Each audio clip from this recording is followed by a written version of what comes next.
ఈరోజు మనం డయాబెటీస్ గురించి మాట్లాడదామండి. షుగర్ వ్యాధి రీసెంట్గా వచ్చే కేసెస్ అండ్ మెయిన్గా అన్ని బార్డర్లో ఉన్నాయి. కంప్లీట్గా షుగర్ రాలేదు, వరల్స్ షుగర్ రాదని కాదు, సో బార్డర్లో ఉన్నాయి. సో చాలామందికి అలా ఉంటున్నాయి కాబట్టి సో ఎలా జాగ్రత్తలు తీసుకుంటే అది మనం కంట్రోల్లో పెట్టుకోవచ్చు, ట్యాబ్లెట్స్ వరకు వెళ్ళకుండా. సో ఎలా జాగ్రత్తలు తీసుకోవాలి అనేది డిస్కస్ చేద్దాం.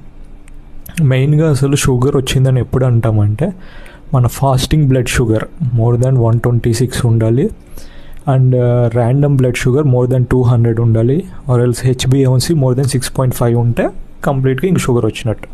దీనికన్నా ఇంకా తక్కువ ఉన్నట్టయితే ఆల్మోస్ట్ బార్డర్లో ఉన్నట్టు, ఈ నెంబర్స్కి దగ్గరలో ఉంటే బార్డర్లో ఉన్నట్టు. సో ఆ లక్షణాలు ఎలా ఉంటాయి? ఎక్కువగా షుగర్ వ్యాధి లక్షణాలు ఎలా ఉంటాయి అంటే, కళ్ళు బోజరుగా కనిపించటము, అరికల్లో మంటలు గుచ్చుకున్నట్టు ఉండటము, కాళ్ళు ఊరికి తిమ్మిర్లు ఎక్కుతూ ఉండటము, సడన్గా వెయిట్ లాస్ అయిపోవటము, ఎక్కువ వాటర్ తాగాలి అనిపించటము, అండ్ ఆబ్వియస్గా ఫ్రీక్వెంట్ యూరినేషన్, ఎక్కువ టాయిలెట్కి వెళ్ళాలనిపించటము, అండ్ ఏమైనా దెబ్బలైనా సరిగ్గా హీల్ అవ్వకపోవటం. ఇవన్నీ మనకి ముందుగా కనిపించే లక్షణాలు. సో ఇలాంటి లక్షణాలు స్టార్ట్ అయ్యాయి అంటే మనము జాగ్రత్తగా ఉండటం బెటర్. ఏం జాగ్రత్తలు తీసుకోవాలి?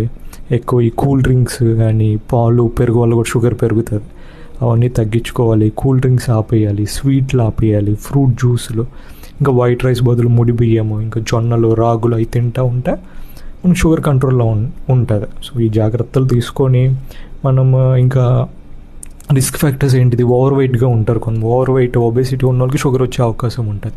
ఫ్యామిలీ హిస్టరీ ఉన్న వాళ్ళకి ఉంటుంది. ఆల్రెడీ బీపీ ఉందనుకోండి, వాళ్ళకు కూడా షుగర్ వచ్చే అవకాశాలు ఉంటాయి. సో ఇలా రిస్క్ ఫ్యాక్టర్స్ ఉన్నోళ్ళు ఇంకా జాగ్రత్త పడాలి. ముందుగానే వాకింగ్కి వెళ్ళటము అలాంటి జాగ్రత్తలు తీసుకుంటూ ఉండాలి.